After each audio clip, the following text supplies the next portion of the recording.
добиваться на уровень ясновидения это возможно, но только с одним условием, что ты должен убить себя морально, душевно, духовно. Как я сказал, да, что вот ты должен убить свое «я». Когда тебе ничего не нужно, все твое. Когда ты ничего не хочешь, ты все видишь. Ну, я вот посмотрел ваш сайт, у вас на сайте всегда все четко расписано, с подтверждениями, со ссылками. Источником. Да, то есть всегда можно зайти на канал zero1.ru и посмотреть Сайт. Да, на сайт, да. Да, да. И там все актуальные, настоящие прогнозы будут опубликованы. От нас не отстанут. Я имею в виду, враги России очень много. Вот я говорю, вы говорите, да, что от моего имени многие сказали, что опубликовали предсказания. Многие государства будет соединиться, не соединиться, там, дружественные отношения с Россией там, и так далее. А такого маловероятно. Нас очень мало кто любит. Потому что сейчас мы на Украине воюем всему миром. НАТО, Европа, Англия, Франция, Германия, Америка. Ну, очень, очень мало кто любит нас. К сожалению, вот как бриллианты бывают редкие, этот редкий камень, да, оно немного, мало, но лучше, чем всех. И на стороне правды, поэтому всегда очень мало народ, очень мало народ.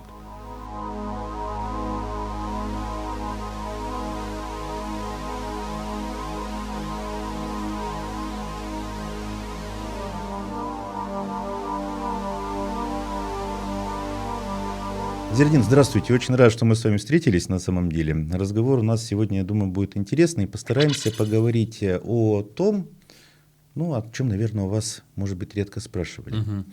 Начнем, наверное, все-таки традиционно с того, о чем обычно спрашивают у вас все журналисты и все люди, которые интересуются темой будущего. Потому что вот я буквально сегодня заглянул в интернет и увидел, что Зирадин Рзаев, оказывается, уже сделал огромное количество прогнозов на 26 год. Но я помню, мы с вами разговаривали, вы говорили, что, в принципе, вы вообще как бы про этот год еще ничего не говорили.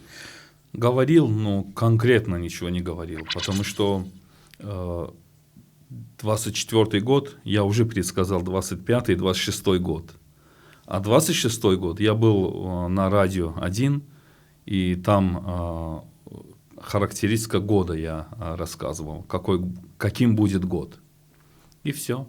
Ну, конкретно, мне самому интересно, что пишет обо мне. Ну, там на самом деле написано, что этот год для России будет тяжелый, но наоборот, на сторону России встанут многие государства. Единственное, что вот конкретно я увидел, по-моему, это кто-то в Дзене писал, или, ну, в общем, в каком-то, или в ТГ было написано, что Зирадин Рзаев сказал, что самые тяжелые военные месяцы, ну, вот то, что сейчас у нас идет СВО, это будет октябрь-ноябрь 26 года. Говорили вы об этом или нет? 25 год я это сказал, в 25 году. Что касается моих предсказаний, у меня есть телеграм-канал. На телеграм-канале я всегда публикую. Вот с вами будет интервью сейчас, или происходит. Я это буду опубликовать у себя в телеграм-канале. Что бы ни было, вот чтобы хотели знать, это мои или не мои, надо войти в телеграм-канал, посмотреть на мой телеграм-канал. Ну, я вот посмотрел ваш сайт, у вас на сайте всегда все четко расписано, с подтверждениями, со ссылками. Источником. То есть всегда можно зайти на канал zero1.ru и посмотреть сайт. Да, на сайт, да. Да, да. И там все актуальные, настоящие прогнозы будут опубликованы. Вот, и кроме того, Николай, я еще такой человек, свои ошибки тоже рассказываю. Мы все имеем свои слабые стороны. И поэтому я признаю, что у меня ошибки тоже бывают. Но ошибки бывают у меня неправильное толкование видения. Вот о чем идет речь. Когда именно начался военное действие, именно вот Россия, Украина, я сказал, я вижу 24 дней. Это вообще безумие было. Но что произошло? Именно Трамп пришел к власти с цифрами 24. То есть он сказал, в течение 24 часа я остановлю этот военный конфликт. И часто везде, вот даже российские семьи, международные семьи, куда бы ни смотрели, там Трамп сказал и до выбора, и после выбора: я остановлю военные действия в течение 24 часов. И опять, то есть 24 начался повсюду играть этот числа. Ну, при власти Трампа остановится военный конфликт Россия-Украина. Но, к сожалению, это не конец, и другие государства ожидают своей очереди. От нас не отстанут. Я имею в виду, враги России очень много. Вот я говорю, вы говорите, да, что от моего имени многие сказали, что опубликовали предсказания. Многие государства будет соединиться, не соединиться, там, дружественные отношения с Россией там, и так далее. А такого маловероятно. Нас очень мало кто любит. Потому что сейчас мы на Украине воюем всему миром. НАТО, Европа, Англия, Франция, Германия, Америка. Ну, очень, очень мало кто любит нас. К сожалению, вот как бриллианты бывают редкие, этот редкий камень, да, оно немного, мало, но лучше, чем всех. И на стороне правды, поэтому всегда очень мало народ. Очень мало народ. Надо, к сожалению, Да. это так. Вот вы сейчас сказали очень верное слово «видение». Ведь многие предсказания, люди вообще, наверное, всем правильно понимают, откуда все рождаются вот те слова, которые говорят те люди, которых называют экстрасенсы. Что такое экстрасенс? Это человек, который что-то чувствует сильнее, чем остальное, как живой сенсор такой. У меня опыты тоже интересные такие были. Ага. То ли видение, то ли, знаете, вот как бы ощущение будущего, там, не на неделю, не на месяц, вот буквально в течение дня может что-то произойти, а дальше ты рационально включается и говоришь: да не, ну не может такого быть, а потом бах, ты заметил, а ведь я об этом думал час назад, и вот, условно говоря, шел по улице, мне что-то говорит: осторожней, сейчас подскользнешься, буквально через минуту, бах, ты подскользнулся. Или вот таких событий очень много. Так вот, что же такое вот это вот образы, эти видения, это чувствование? Это проработка интуиции, постоянное наблюдение за миром, за окружающей действительностью, или это все-таки нечто большее, связанное с той внешней информацией, которая нас окружает? Как раньше говорили, поля Акаши, хроники Акаши, ноосфера Вернадского. Вот как появляется эта информация? Или говорят информационное поле где-то, как-то там. Честно говоря, я верующий человек, не религиозный. Не религиозный, но верующий. Я верю в Бога, знаю, что есть Он существует, Он и есть добро. Но то, что происходит, да, как вам объяснить? В рамках науки надо это все изучать, как это все происходит, потому что практика, история, хронология нам показывает: мама во сне видела своего сына, а он учится в Америке. И вдруг она утром проснулась, звонит своему сыну: сынок, я во сне видел очень плохой сон, все ли нормально с тобой? Оказывается, он попал в аварию и в больнице. Он говорит: мама, да, все нормально. А через 2-3 дня уже доходит информация до мамы, что, оказывается, он попал в аварию и сломался руки, ноги, а сейчас уже все нормально, вышло из кризисного состояния, да? Ну, как это будем называть? Что это такое? Видение, она экстрасенс или научные как-то доказательства, родные связи, там, что она родила его, да, или близнецы друг друга чувствуют. Это в рамках науки еще не изучено. Еще не изучено. Если я это расскажу вам, это будет мое мнение. А научное мнение об этом очень мало.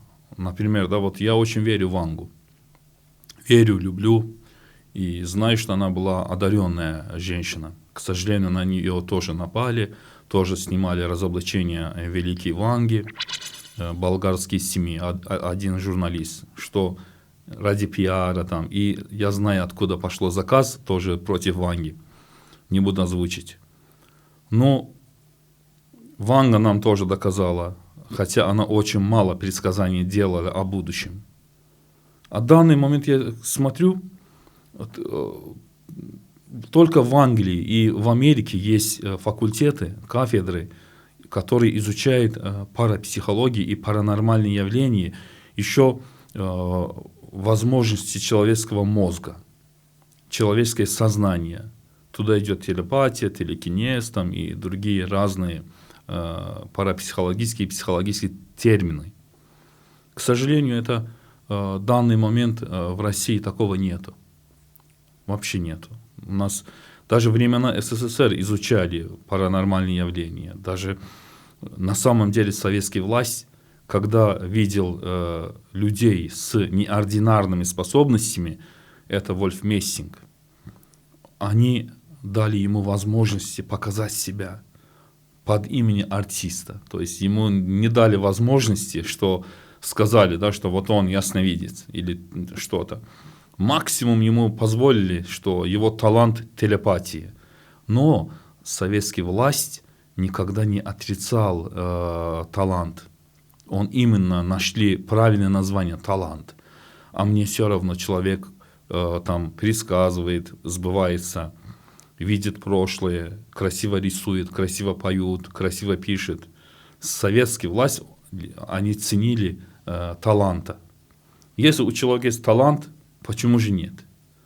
Там все равно было коммунисты, атеизм, они не верили в Бога, в кавычках, хотя все верили. Это создано было для того, что вот атеизм, да, чтобы разные народы, разные религиозные культы все вместе держать, чтобы не было конфликта, разделения. Это правильный подход было. Но все верили в Бога в времена СССР.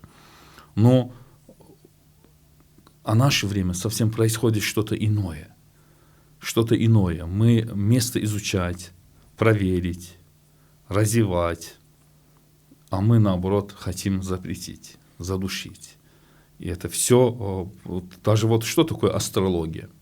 Это древние славяне, однозначно связано с астрологией. Их все праздники, их все обряды, ритуалы, они все однозначно связаны с астрологией. А это запретить астрологию в России, я не астролог, я просто как клинический психолог и как член комиссии общественной палаты говорю с вами. И это антидемократия, это говорит о том, что мы душим славянскую культуру. Потому что есть православные, это другое, да, это тоже хорошо, это тоже должно быть. А вне православия еще есть славянский мир, и славянская история, хронология. И вот я сам мусульманин, а мои предки были огнепоклонцы. Я и того, и другого ценю, что огнепоклонство это тоже связано с Авестой, связано с разными красивыми историями, культами. И у нас свои корни, свои истории. У меня дедушка из Ирана, мамина дедушка. У меня иранская кровь, персидский. И мы же должны это ценить. Мы, если запрещаем вот этот все культы, которые там имеют свои истории тысячелетиями, запрещаем этот, ограничиваем, я считаю, что точка зрения культурологии, точка зрения этнологии, это неправильный подход. Вот что касается именно российский шаманизм, вот Сибирь, Бурятия, Тыва и разные, вот этот Якутия, ЮНЕСКО, часть разных культур, именно шаманизм, ритуалы, предсказания, колдовство, там у них, это культурные ценности. Они, ЮНЕСКО их оценил, они дали номер, изучали, зафиксировали там. А мы что делаем? Задушим. Душим эту культуру, что это грех, это нельзя, это мошенничество. Но мошенники повсюду есть. Среди депутатов, среди губернаторов, среди мэров, среди генералов часто арестуют. Мы это видим, что арестовали такого-то генерала, арестовали такого-то губернатора. Да? Мы же не говорим, что все такие, все взяточники, все мошенники. Нет. Но здесь надо индивидуальный подход ко всему. В эзотерическом мире тоже надо индивидуальный подход ко всему. Что почему Запад, ЮНЕСКО должен ценить изучать, дать номер на наши разных этносов, а мы будем задушить. Вот почему славянский праздник День весны мы должны задушить. Это астрологический, не прогноз, а праздник. Астрологический праздник этот День весны. И это все рассчитано, День равновесия, там, мы должны отдавать дары, там, чтобы весна была благополучная, урожай был много, было, рождаемости было много. Это славянская культура. Это просто надо изучать. А это от нас скрывает. Скрывает астрология, запретить надо. Это запретить надо. А что такое запретить? Это агрессивный метод отношения к человечеству, человеческой свободе. Я верю, вот это святой. Это мое личное дело. Это моя свобода. Вы не можете меня ограничить, что там верить на это запрещено. А запрет — это уже антидемократия. Но контроль надо. Очень много мошенники, очень много. Вот когда мы тоже открываем разные СМИ, там, газеты, особенно в метро, там, переворот без грехей, отворот без грехей, потомственная ведьма, не знаю, там, колдун на 7 поколений. Вот это все надо убрать. Убрать надо. Эту чертовщину тоже надо убрать. Потому что благодаря им вот данный момент Государственная Дума принимает агрессивные антидемократичные решения. Ну да, сейчас же идет как раз вот это обсуждение закона, по-моему, вот должны его принять. Принять, не принять, это уже будущее покажет, да. Но данный момент это тоже надо убрать. Но конкретно запретить, это говорит о том, что мы нарушаем право наших граждан, которые живут в Якутии, в Сибири, Бурятии. Разные культуры, разные этносы. Душим мы. Как это там, если якутцы не имеют права выйти на эфир, разговаривать о астрологии, о шаманизме, там, о ритуалах? Это, как это объясните? И как это можно запретить? Нам же дает выборы, да, что мы, вот сигареты пишут, там, сигареты убивают. Нам дает выборы, мы сами купим сигареты, убиваем себя. Если хотите, убивайте себя. Если нет, то не курите. Ну, предупреждает, убивает. Да? А почему здесь нам свобода не дает? Чем это связано? Вот как психолог мне самому интересно. У меня 3 высших образования по психологии. Не понимаю вот эту логику. Вот что происходит в России, да, в данный момент. Чуть-чуть пошли на политику. Судебные приставы. Вот в данный момент за 750 рублей ставили мне арест. Из Санкт-Петербурга судебные приставы. Я обращался через госуслуги с жалобой на губернатора Санкт-Петербурга, прокуратуру. И до конца буду добиваться, что у меня регистрация московская. Я живу в Москве. Нарушил дорожные правила, да, скорость повышенная чуть-чуть. Это тоже в Москве. Каким боком я оказался в Санкт-Петербурге? И почему все мои карты арестовали? Хотя бы изыскали 750 рублей, чтобы... Сказал бы, да, черт с ним. Что это такое? Вот об этом надо принять закон, чтобы наши граждане не страдали от судебных приставов. За 700 рублей арестовать имущество, машины, там, квартиры. Это как? И люди работают, люди там продукты покупают, зарплата ожидает. А пока вы 10 дней снимете арест с карты, они вынуждены взять от кого-то долги. Вот почему об этом никто не говорит? Хотя бы надо определенную сумму делать, чтобы там, если долги больше 50 тысяч рублей, тогда можно арестовать и карты, и счеты, там, и квартиры. Да? За 750 рублей как можно арестовать все счеты, имущество, машины? Как? Вот, к сожалению, основные проблемы мы не обсуждаем, мы не хотим об этом разговаривать. Но легче за 750 рублей арестовать все. Ну или да, или сказать, что все мошенники. Потому что если не говорить, что все мошенники, да, надо разбираться индивидуально с каждым человеком, который говорит, я там могу там, лечить, предсказывать, что-то делать. А с другой стороны, это ведь, наверное, надо повышать сознательность самого населения, чтобы люди все-таки включали критическое мышление, могли разбираться и видеть, что вот этот человек что-то может, этот не может. Отсюда, наверное, Зирадин, мы с вами говорили, что, возможно, все-таки простому человеку, который не посвящен там, в тайны каких-то там особых там, сакральных практик, разбираться, а кто же честный, а кто не очень. Вот есть какая-то чек-лист, по которому можно хотя бы примерно понять, действительно человек обладает какими-то знаниями, или он просто хочет на вас денег заработать. Вот я вам задаю вопрос, вы сами меня ответите на эти вопросы. Сами. Вот в России, в истории России, среди где, когда был даже Николай II, да, с времена Николая II до нашего дня в Госдуме был такой человек, как Жириновский? Нет, не было. Он предсказал будущее, да? А сейчас я задаю вопросы, да, что, а вы можете мне доказать, что Жириновский настоящий или нет? Конечно, можете. Вы покажете мне его предсказания?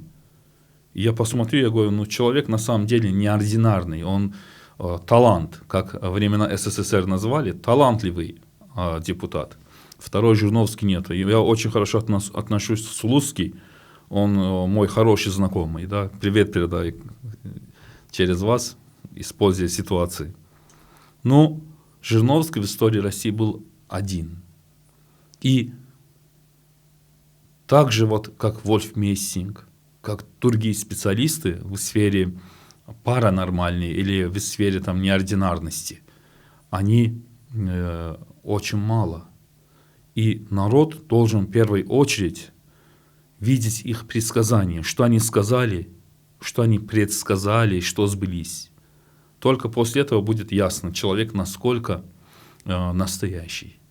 Вот Ванга, когда ее основные две предсказания, она предсказала, начнется война, мировая война, да?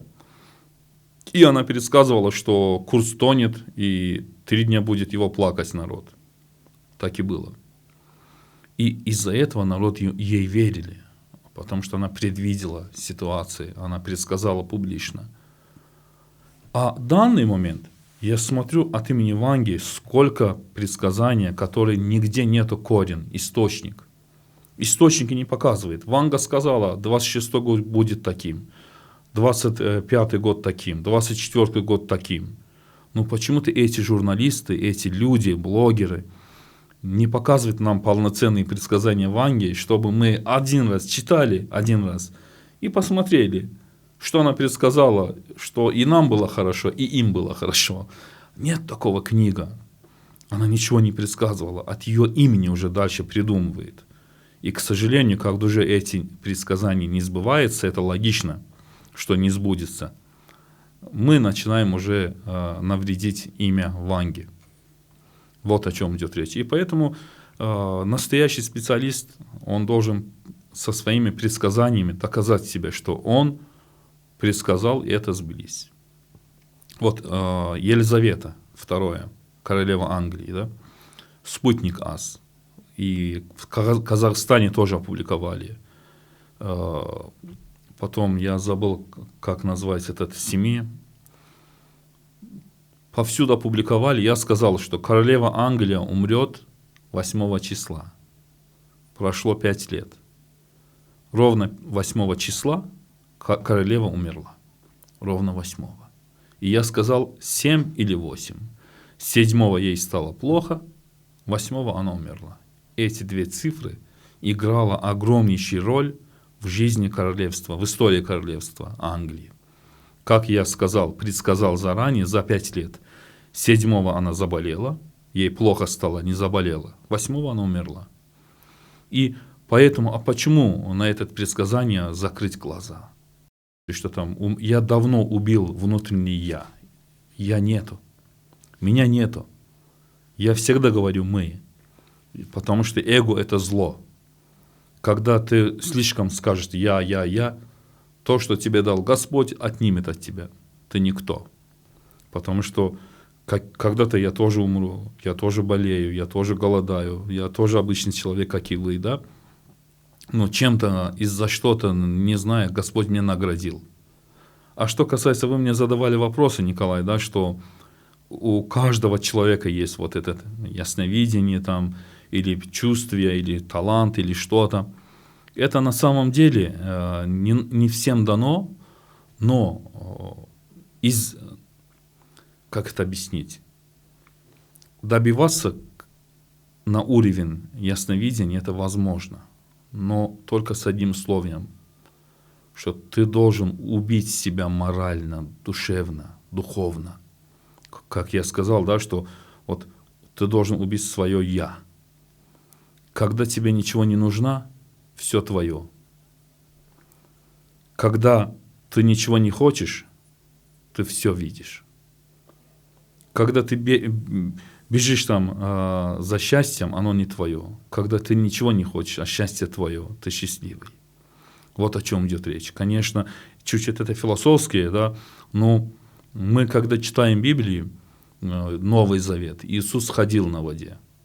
Это, знаете, о чем говорит? Что Он духовно, насколько был побежден своей физическое тело, его духовность, его дал возможность ходить на воде. Духовность. Ты должен физически там, морально убить свое вот это все материальное тело. А есть такой человек? Нету. Насколько ты должен быть чистый, правильно кушать и правильно там пить, правильно спать, правильно молиться, не грешить. Ты можешь подниматься на уровень вот этого, на высшие силы. То есть, а Всевышний любит таких людей, как вот живут, кто живет по моим вот рассказам. Бескорыстно слово такое есть. Да, без корысти. Потому что вот эго убивать надо, а я так не живу. Я не знаю, опять я говорю, я не знаю, за что мне Господь наградил или проклинал за такое явление. Ну, то, что происходит вот именно в духовном мире, который человек может на самом деле много чего делать. Они должны именно вот голодание надо, молитва надо, сытый надо, чтобы твое желание было сытое. У тебя вообще не должно быть желания. Когда ты убиваешь все свои желания, все твое. Ты можешь творить чего угодно. Вот тогда проявляется духовность.